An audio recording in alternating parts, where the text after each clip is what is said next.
साथियों, आज हम बात करेंगे आंगनबाड़ी योजना के बारे में। दरअसल ये भारत सरकार ने 1975 में इस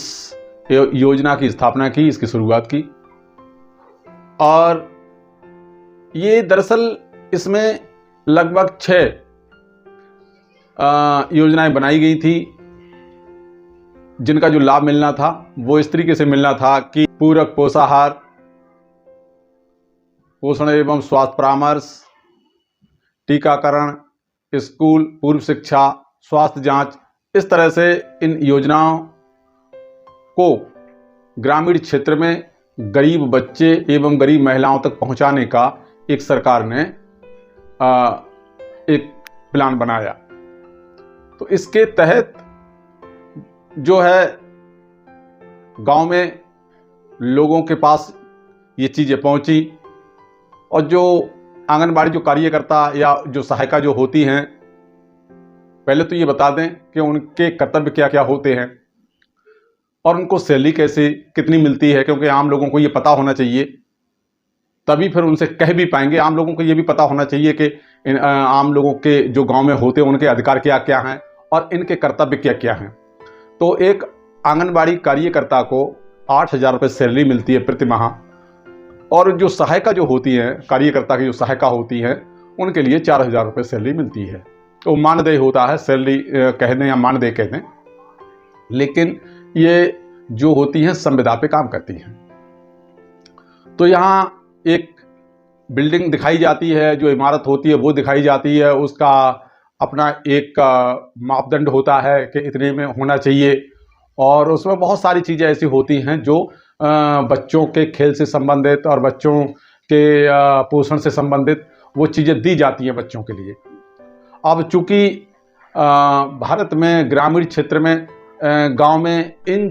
चीज़ों की जो जागृति नहीं हो पाई आम जनता तक, यानी योजना तो ये बना दी गई, योजना तो लोगों के बीच में पहुंचाने के लिए इसको क्रियान्वयन भी किया गया, लेकिन आम जनता को उनके अधिकारों के प्रति जागरूक नहीं किया गया। तो आज भी लोगों को ऐसा लगता है कि ये कोई सरकारी योजना आ रही है तो ये हमारे लिए जो है, जो यहाँ का ये आंगनबाड़ी कार्यकर्ता या फिर जो सहायिका हैं, ये इनका कर्तव्य नहीं है, बल्कि ये हमारे लिए जो काम कर रही हैं, ये एक तरीक़ा से हमें सेवा ऐसे ही दे रही हैं, इनकी दया है हम पे। तो इस तरह से जो है आम लोगों को जागरूक होने की ज़रूरत है कि इनके कर्तव्य क्या हैं और आम लोगों के अधिकार क्या हैं। यहाँ जो है इनकी जो एक जिम्मेवारी है, यहाँ एक रजिस्टर होता है, उस रजिस्टर में इनकी पूरी जानकारी दी जाती है। उस रजिस्टर को जो कोई भी जा कर के चेक कर सकता है, और अगर इनकी कई बार ये होता है कि आकर के कभी जांच करनी होती है, इंस्पेक्शन करना होता है, उसकी देखरेख करनी होती है, तो एसडीएम आते हैं और एसडीएम आकर के इसकी रेख करके जाते हैं। लेकिन जो गांव के लोग हैं, गांव के लोगों को इनकी जो पूरी सुविधाएं हैं वो उनकी जानकारी के अभाव में पूरी सुविधाएं भी नहीं मिल पाती हैं। ये इनकी अपने मनमर्जी का अपना मामला होता है, जब इनके पास अपना समय होता है तब ये गांव में किसी के पास जाती हैं, समय नहीं होता है तो नहीं भी जाती हैं। उसका कारण यही है कि लोगों को, जो गांव के जो लोग होते हैं, चाहे वो पढ़े लिखे हों चाहे वो अनपढ़ हों, लेकिन इस योजना के तहत वो लोग अवेयर नहीं होते हैं, जागरूक नहीं होते हैं। तो ज़रूरत यह है कि गांव में, हर गली में, हर मोहल्ले में लोगों को अपने अधिकारों के प्रति जो भी सरकारी योजनाएं आम जनता तक जन कल्याण के लिए बनाई गई हैं और फिर वो भेजी जा रही हैं इन लोगों के द्वारा, तो वो जनता तक पहुंचनी भी चाहिए। लेकिन पहुंचेंगी तो तब कि जब आम जनता को उन योजनाओं के बारे में और अपने अधिकारों के बारे में, और फिर ये जो लोग जो नियुक्त होते हैं, मनोनीत किए जाते हैं या फिर नियुक्त किए जाते हैं, जैसे भी हैं, वो उनके कर्तव्यों के बारे में जानकारी रखेगी आम जनता, तब ये जो है उन लोगों से ले पाएंगे।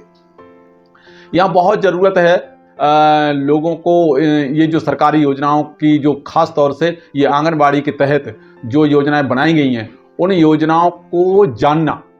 और उनमें इतना अच्छा जो है आम जनता तक, जैसे अगर कोई महिला गर्भवती होती है तो उसे 5,000 6,000 रुपये जो है कि मिलते हैं, उसको अपना नाम दर्ज कराना होता है। उससे अगर वो महिला का जैसे गर्भवती हुई तो वो जैसे नाम दर्ज कराएगी तो उसका टीकाकरण भी इन्हीं की जिम्मेदारी है, जो का आंगनबाड़ी कार्यकर्ता। और उसको अगर कोई दिक्कत होती है तो फिर ये स्वास्थ्य केंद्र तक भेजने की भी जिम्मेदारी नहीं की है, ये रजिस्टर उसको मेंटेन करेंगी।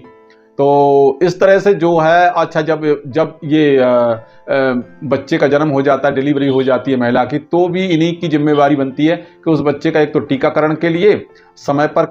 जो है अपना काम करें, और दूसरा जो महिला है, महिला के स्वास्थ्य के लिए भी वो बार बार ध्यान दें, और अगर ज़रूरत पड़े तो सरकारी हॉस्पिटल में जहाँ पर भी इनका इलाज हो सकता है वहाँ पर इनका इलाज करवाने के लिए वो इनका सहयोग करें। तो ये है। तो देखने में ये आया है कि ये पता ही नहीं चलता है आम आदमी को कि ये आंगनबाड़ी कार्यकर्ता के क्या क्या काम हैं, और ये जो है कि कब कब काम करती हैं, कब कब नहीं करती हैं। इनका अगर जो है सुपरविजन किया जाए तो क्या आम आदमी भी सुपरविजन इनका कर सकता है, यानी देख रेख इनकी निगरानी कर सकता है कि ये कितना काम कर रही हैं, कितना नहीं कर रही हैं। चूंकि जो पैसा है वो तो जनता का ही है अल्टीमेटली, तो वो जो है दूसरे रूप में इनके लिए एक मिलता है। तो यहाँ जो है बहुत ज़रूरत है आम जनता के लिए जागरूक होने की, जो भी केंद्र सरकार से या फिर राज्य सरकार से जो भी योजनाएं जन कल्याण के लिए ये गरीब और मजदूर और किसान के पास तक जो भेजी जाती हैं, वो उनको लेने का जो अधिकार है वो अधिकार भी पता होना चाहिए, और कैसे मिलेंगी वो जानकारी भी होनी चाहिए।